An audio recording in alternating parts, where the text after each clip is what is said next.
Nursing course ಮಾಡಿದ್ರೆ ಮುಂದೆ life settle ಆಗುತ್ತಾ? ನರ್ಸಿಂಗ್ ಕೋರ್ಸ್ ಆದ್ಮೇಲೆ ನಮಗೆ ಎಷ್ಟು ಸ್ಯಾಲ್ರಿ? ಲಕ್ಷಣ, ಸಾವಿರ? ನರ್ಸಿಂಗ್ ಕೋರ್ಸ್ ಆದ್ಮೇಲೆ ನಾವು ಎಲ್ಲೆಲ್ಲಿ ಕೆಲಸ ಮಾಡ್ಬೋದು, ಎಲ್ಲೆಲ್ಲಿ ಕೆಲಸ ಮಾಡೋಕೆ ಚಾನ್ಸ್ ಸಿಗುತ್ತೆ? Out of country, out of ಸ್ಟೇಟಾ? ಯಾಕೆ ಪ್ರತಿಯೊಬ್ಬರು ಈಗ ನರ್ಸಿಂಗ್ ಮಾಡ್ತಿದ್ದಾರೆ? ನರ್ಸಿಂಗ್ ಕೋರ್ಸ್ ಮಾಡ್ಬೇಕಂದ್ರೆ ನಾವು ಏನು ಓದಿರ್ಬೇಕು? PUC ನ 10th? ನರ್ಸಿಂಗ್ ಕೋರ್ಸ್ ಮುಗಿದ್ಮೇಲೆ ನಮ್ಗೆ ಕೆಲಸ ಸಿಗ್ಬಿಡುತ್ತಾ? ನರ್ಸಿಂಗ್ ಕೋರ್ಸ್ ಮಾಡಿದ್ರೆ ನಮ್ಗೆ ಏನೇನು ಲಾಭ? ನರ್ಸಿಂಗ್ ಅಲ್ಲಿ ಎಷ್ಟು ಟೈಪ್ಸ್ ಆಫ್ ಕೋರ್ಸ್ ಇದೆ, ಏನೇನು ಸಬ್ಜೆಕ್ಟ್, ಏನೇನು ನಾವು ಏನೇನು ಓದ್ಕೋಬೇಕು ಆದ್ರೆ ಇಷ್ಟೆಲ್ಲ ಕ್ವಶನ್ಸ್ ಇದೆ, ನಾವ್ ಏನ್ ಮಾಡಬೇಕು ಅಂತ ಯೋಚನೆ ಮಾಡ್ತಿದ್ರ ಈ ವಿಡಿಯೋ ನಿಮಗಾಗಿನೇ ಇದೆ. ಪ್ರತಿಯೊಂದು ಇನ್ಫಾರ್ಮೇಶನ್ ನರ್ಸಿಂಗ್ ಸ್ಟೂಡೆಂಟ್ ಬಗ್ಗೆ, ನರ್ಸಿಂಗ್ ಇನ್ಫಾರ್ಮೇಶನ್ ಮತ್ತೆ ನರ್ಸಿಂಗ್ ಕೋರ್ಸ್ ಬಗ್ಗೆ ಎಲ್ಲ ಹೇಳ್ತೀನಿ. ಕೊನೆವರೆಗೂ ನೋಡ್ತಾರೆ, ಇಂಟ್ರೆಸ್ಟಿಂಗ್ ಆಗಿರುತ್ತೆ. ಇಲ್ಲಿ 2 ಟೈಪ್ಸ್ ಆಫ್ ನರ್ಸಿಂಗ್ ಕೋರ್ಸ್ ಇದೆ. ಒಂದು BSc ನರ್ಸಿಂಗ್ ಅಂತಿದೆ, ಒಂದು GNM ನರ್ಸಿಂಗ್ ಅಂತಿದೆ. ನರ್ಸಿಂಗ್ ಏನಂದ್ರೆ ಅದು 10th ಮೇಲೆ ಕೋರ್ಸ್ ಇರುತ್ತೆ. ಅದು 3 ಇಯರ್ಸ್ ಕೋರ್ಸ್. ಅದು 3 ಇಯರ್ಸ್ಗೆ ಪರ್ ಇಯರ್ಗೆ 55,000 ಫೀಸ್ ಇರುತ್ತೆ. ಮತ್ತೆ ಗೌರ್ಮೆಂಟ್ ಸೀಟ್ ಸಿಕ್ತಪ್ಪ ಅಂದ್ರೆ ಅವರಿಗೆ 35,000 ಇರುತ್ತೆ. ಅದೇ ರೀತಿ BSc ನರ್ಸಿಂಗ್ ಏನಂದ್ರೆ, BSc ನರ್ಸಿಂಗ್ ಅದು PUC ಸೆಕೆಂಡ್ PUC ಸೈನ್ಸ್ ಮೇಲೆ ಅದು 4 ಇಯರ್ಸ್ ಕೋರ್ಸು. ಪರ್ ಇಯರ್ಗೆ 1,10,000 ಫೀಸ್ ಇರುತ್ತೆ. ಇವಾಗ ಫಸ್ಟ್ GNM ಅಂದ್ರೆ ಏನು, ಅದು ಡೀಟೇಲ್ ಇನ್ಫಾರ್ಮೇಶನ್ ಈ ವಿಡಿಯೋದಲ್ಲಿ ತಿಳಿಯೋಣ. ಇದು 10th ಮೇಲೆ ಕೋರ್ಸು. ಇದು ಟೋಟಲಿ 3 ಇಯರ್ಸ್. ಫಸ್ಟ್ ಇಯರ್ಗೆ ಪರ್ ಇಯರ್ಗೆ 55,000 ಇರುತ್ತೆ. ಗೌರ್ಮೆಂಟ್ ಸೀಟ್ ಸಿಕ್ತಪ್ಪ ಅಂದ್ರೆ ಅವರಿಗೆ 35,000 ವರೆಗೆ ಇರುತ್ತೆ. GNM ನಲ್ಲಿ first year, second year, third year ಈ 3 ಇಯರ್ ಅಲ್ಲಿ ಯಾವ್ಯಾವ ಸಬ್ಜೆಕ್ಟ್ ಬರುತ್ತೆ ಎಲ್ಲ ನೋಡೋಣ ಬನ್ನಿ. GNM ಫಸ್ಟ್ ಇಯರ್ ಅಲ್ಲಿ ಸಬ್ಜೆಕ್ಟ್ ಯಾವ್ಯಾವ್ದಂದ್ರೆ ಅನಾಟಮಿ ಮತ್ತೆ ಫಿಸಿಯಾಲಜಿ, ಮೈಕ್ರೋಬಯಾಲಜಿ, ಸೈಕಾಲಜಿ ಮತ್ತೆ ಸೋಷಿಯಾಲಜಿ. GNM ಸೆಕೆಂಡ್ ಇಯರ್ ಅಲ್ಲಿ ಯಾವ್ಯಾವ್ದಂದ್ರೆ medical surgical nursing 1 and 2, mental health nursing and child health nursing. Last year GNM third year ಅಲ್ಲಿ ಮಿಡ್ವೈಫರಿ ಮತ್ತೆ ಗೈನಕಾಲಜಿಕಲ್ ನರ್ಸಿಂಗ್. ಈ subject ಏನ್ ಕವರ್ ಮಾಡುತ್ತೆ ಅಂದ್ರೆ reproductive health of pregnancy and care and labour ಮತ್ತೆ women's related health issues ಎಲ್ಲ ಈ ಒಂದು ಸಬ್ಜೆಕ್ಟ್ ಅಲ್ಲಿ ಎಲ್ಲ ಕವರ್ ಆಗುತ್ತೆ. ಇನ್ನೊಂದು ಸಬ್ಜೆಕ್ಟ್ ಯಾವ್ದಂದ್ರೆ ಕಮ್ಯುನಿಟಿ ಹೆಲ್ತ್ ನರ್ಸಿಂಗ್. ನಮ್ಮ ಸುತ್ತಮುತ್ತಲಿನ ಪ್ರದೇಶದಲ್ಲಿ ಆಗುವಂತ ಒಂದು ಹೆಲ್ತ್ ಎಮರ್ಜೆನ್ಸಿ ಮತ್ತೆ ಹೆಲ್ತ್ ಪ್ರಾಬ್ಲಮ್ಸ್ ಆಗಿರ್ಬೋದು, ಈ ಒಂದು ಸಬ್ಜೆಕ್ಟ್ ಅಲ್ಲಿ ಪ್ರತಿಯೊಂದು ಡೀಟೇಲ್ಸ್ ಆಗಿ ಓದಬಹುದು. ಮತ್ತೆ ಈ ಸಬ್ಜೆಕ್ಟ್ ಮೇನ್ ಫೋಕಸ್ ಏನಂದ್ರೆ ಪಬ್ಲಿಕ್ ಹೆಲ್ತ್ ಸಿಸ್ಟಮ್ ಮತ್ತೆ ನ್ಯಾಷನಲ್ ಹೆಲ್ತ್ ಪ್ರೋಗ್ರಾಮ್ಸ್ ಬಗ್ಗೆ ಮೇನ್ ಫೋಕಸ್ ಮಾಡುತ್ತೆ. GNM ನರ್ಸಿಂಗ್ ಅಲ್ಲಿ ಯಾವ್ಯಾವ ಸಬ್ಜೆಕ್ಟ್ ಇದೆ, ಎಷ್ಟು ವರ್ಷ ಕೋರ್ಸ್ ಎಲ್ಲ ನೋಡಿದ್ವಿ. ಈಗ BSc ನರ್ಸಿಂಗ್ ಕಡೆ ಹೋಗೋಣ. BSc ನರ್ಸಿಂಗ್ ಅದು 4 ಇಯರ್ ಕೋರ್ಸು. ಪರ್ ಇಯರ್ಗೆ 1,10,000 ಫೀಸ್ ಇರುತ್ತೆ. ಮತ್ತು ಗೌರ್ಮೆಂಟ್ ಸೀಟ್ ಸಿಕ್ತಪ್ಪ ಅಂದ್ರೆ ಅವರಿಗೆ 35,000 ವರೆಗೂ ಇರುತ್ತೆ. ಈ BSc ನರ್ಸಿಂಗ್ ಕೋರ್ಸ್ ಅಲ್ಲಿ ಯಾವ್ಯಾವೆಲ್ಲ ಸಬ್ಜೆಕ್ಟ್ ಇರುತ್ತೆ, first year, second year, third year ಮತ್ತೆ 4th ಇಯರ್. ಒಟ್ಟಿನಲ್ಲಿ 4 ಇಯರ್ ಕೋರ್ಸು. 4 ಇಯರ್ ಅಲ್ಲಿ ಯಾವ್ಯಾವ ಸಬ್ಜೆಕ್ಟ್ ಇರುತ್ತೆ ಬನ್ನಿ ನೋಡೋಣ. BSc nursing first year subject ಯಾವ್ದಾದಂದ್ರೆ ಅನಾಟಮಿ ಮತ್ತೆ physiology, nursing foundation, psychology, microbiology, nutrition, biochemistry ಇರುತ್ತೆ. ಈ ರೀತಿ 7 ಸಬ್ಜೆಕ್ಟ್ ಇರುತ್ತೆ. ಸೆಕೆಂಡ್ ಇಯರ್ ಕೋರ್ಸ್ ಅಲ್ಲಿ medical surgical nursing, pharmacology, pathology ಮತ್ತೆ genetics, community health nursing, sociology ಮತ್ತೆ CET ಕೂಡ ಇರುತ್ತೆ. ಅದೇ ರೀತಿ ಥರ್ಡ್ ಇಯರ್ BSc ನರ್ಸಿಂಗ್ ಅಲ್ಲಿ ಸಬ್ಜೆಕ್ಟ್ ಯಾವ್ದಾದಂದ್ರೆ child health nursing, medical surgical nursing 2 ಮತ್ತೆ mental health nursing, research statistics ಇರುತ್ತೆ. ಇಯರ್ ಅಲ್ಲಿ subject ಯಾವ್ದಾದಂದ್ರೆ midwifery, community health nursing 2 ಮತ್ತೆ ಮ್ಯಾನೇಜ್ಮೆಂಟ್ ಇರುತ್ತೆ. GNM ಮತ್ತೆ BSc ನರ್ಸಿಂಗ್ ಅಲ್ಲಿ ಯಾವ್ಯಾವ ಸಬ್ಜೆಕ್ಟ್ ಬರುತ್ತೆ ಅವೆಲ್ಲ ನೋಡಿದ್ವಿ.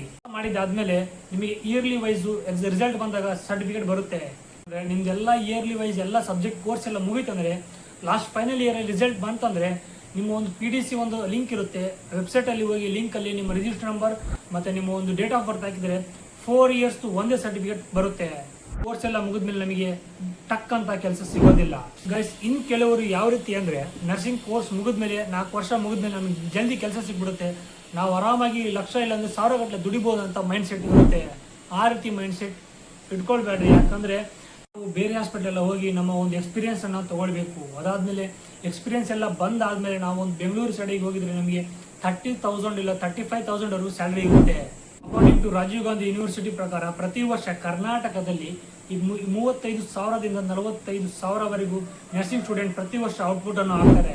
ನಮ್ಮ ಒಂದು ಕರ್ನಾಟಕ ರಾಜ್ಯದಲ್ಲಿನೇ ಇಷ್ಟು ಸ್ಟೂಡೆಂಟ್ ಔಟ್ಪುಟ್ ಆಗ್ತಾರೆ ಅಂದ್ರೆ ಇನ್ನು ನಮ್ಮ ಭಾರತದಲ್ಲಿ ಎಷ್ಟೆಲ್ಲ ಸ್ಟೂಡೆಂಟ್ ಔಟ್ಪುಟ್ ಆಗ್ಬೋದು ನೀವೇ ಯೋಚನೆ ಮಾಡಿ. ಕೆಲವರಿಗೆ ಕೆಲಸ ಸಿಗುತ್ತೆ, ಕೆಲವರಿಗೆ ಕೆಲಸ ಸಿಗಲ್ಲ. ಅದಕ್ಕೆ ಏನ್ ಮಾಡ್ತಾರೆ ಅಂದ್ರೆ ತಮ್ಮದೇ ಊರಲ್ಲಿ ಪಕ್ಕದಲ್ಲಿರುವ ಒಂದು ಪ್ರೈವೇಟ್ ಹಾಸ್ಪಿಟಲ್ ಅಥವಾ ಯಾವುದೇ ಒಂದು ಗೌರ್ಮೆಂಟ್ ಹಾಸ್ಪಿಟಲ್ ಅಲ್ಲಿ ಕಾಂಟ್ರಾಕ್ಟ್ ಬೇಸಿಸ್ ಅಥವಾ ಪ್ರೈವೇಟ್ ಹಾಸ್ಪಿಟಲ್ ವರ್ಕ್ ಅನ್ನು ಮಾಡ್ತಾರೆ. ಕೇವಲ 15,000 ಇಲ್ಲ 10,000 ಕೆಲಸ ಮಾಡ್ತಾರೆ. ಕೆಲವು ಸ್ಟೂಡೆಂಟ್ ಯಾವ ರೀತಿ ಮೈಂಡ್ ಸೆಟ್ ಇರುತ್ತೆ ಅಂದ್ರೆ ಅವರಿಗೆ ಔಟ್ ಆಫ್ ಕಂಟ್ರಿ ಹೋಗಿ ದುಡಿಯುವಂತ ಒಂದು ಆಸೆ ಇರುತ್ತೆ. ಫಾರ್ ಎಕ್ಸಾಂಪಲ್ ಕೆನಡಾ ಇರ್ಬೋದು, ರಷ್ಯಾ ಮತ್ತೆ ಆಸ್ಟ್ರೇಲಿಯಾ, ಮತ್ತೆ ಇನ್ನೊಂದು ಮೇನ್ ನರ್ಸಿಂಗ್ ಸ್ಟೂಡೆಂಟ್ ಆಗಿದ್ರೆ ಜರ್ಮನಿ. ಎಕ್ಸಾಂಪಲ್ ಜರ್ಮನಿಯಲ್ಲಿ ಕೆಲಸ ಮಾಡಬೇಕಂದ್ರೆ ಅಲ್ಲಿ 2 ಟೈಪ್ಸ್ ಆಫ್ ಎಕ್ಸಾಮ್ ಇರುತ್ತೆ. ಫಸ್ಟ್ ಟೈಮ್ ಅಂದ್ರೆ B2 ಜರ್ಮನ್ ಲ್ಯಾಂಗ್ವೇಜ್ ಅಂದ್ರೆ ಲ್ಯಾಂಗ್ವೇಜ್ ಟೆಸ್ಟ್ ಇರುತ್ತೆ, ಜರ್ಮನ್ ಲ್ಯಾಂಗ್ವೇಜ್ ಟೆಸ್ಟ್ ಇರುತ್ತೆ. ಅದಾದ್ಮೇಲೆ TELC B2 ಪ್ಲೇಗೆ ಅಂತ ಎಕ್ಸಾಮ್ ಇರುತ್ತೆ. ಇವೆಲ್ಲ ಕ್ಲಿಯರ್ ಆದ್ಮೇಲೆ ನಿಮಗೆ ಜರ್ಮನಿಯಲ್ಲಿ ಕೆಲಸ ಸಿಗುತ್ತೆ.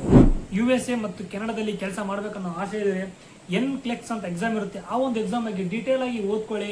ಮತ್ತು ಯಾವ ಥರ ಕ್ವಶನ್ ಬರುತ್ತೆ ಎಲ್ಲ ಓದ್ಕೊಂಡು ನೀವೆಲ್ಲ ಕ್ಲಿಯರ್ ಮಾಡಿದ ಆದಮೇಲೆ ನಿಮಗೆ USA ಅಥವಾ ಕೆನಡಾದಲ್ಲಿ ಜಾಬ್ ಸಿಗುತ್ತೆ. NCLEX ಏನಂದರೆ ನ್ಯಾಷನಲ್ ಕೌನ್ಸಿಲ್ ಲೈಸೆನ್ಸ್ಡ್ ಎಕ್ಸಾಮಿನೇಷನ್ ಅಂತ ಈ ಒಂದು NCLEX ನ ಫುಲ್ ಫಾರ್ಮ್.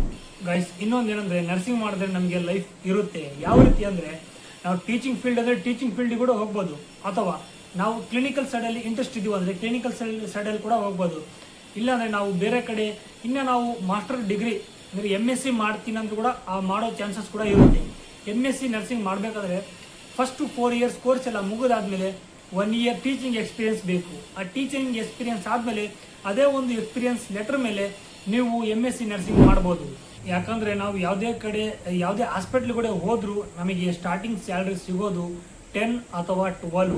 ಅದೆಲ್ಲ 4 ಇಯರ್ BS ನರ್ಸಿಂಗ್ ಸರ್ಟಿಫಿಕೇಟ್ ಬಂದಾದಮೇಲೆ ನಾವಿಲ್ಲ ಬೆಂಗಳೂರು ಕಡೆ ಹೋಗ್ತೀವಿ ಅಂದರೆ ಬೆಂಗಳೂರು ಕಡೆ ನಮಗೆ 25,000 to 30,000 ಇದೆ.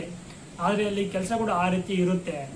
ಇಲ್ಲ ನಾವು ಇಲ್ಲಿ ಯಾವ್ದು ಕಡೆ ಇಂಟ್ರೆಸ್ಟ್ ಇಲ್ಲ, ನಾವು ಔಟ್ ಆಫ್ ಕಂಟ್ರಿ ಹೋಗ್ತೀವಿ ಅಂದರೆ ಅವಾಗಲೇ ಹೇಳಿದ್ನಲ್ಲ ನಿಮಗೆ ಈ ರೀತಿ ಒಂದು ಎಕ್ಸಾಮ್ ಇರುತ್ತೆ.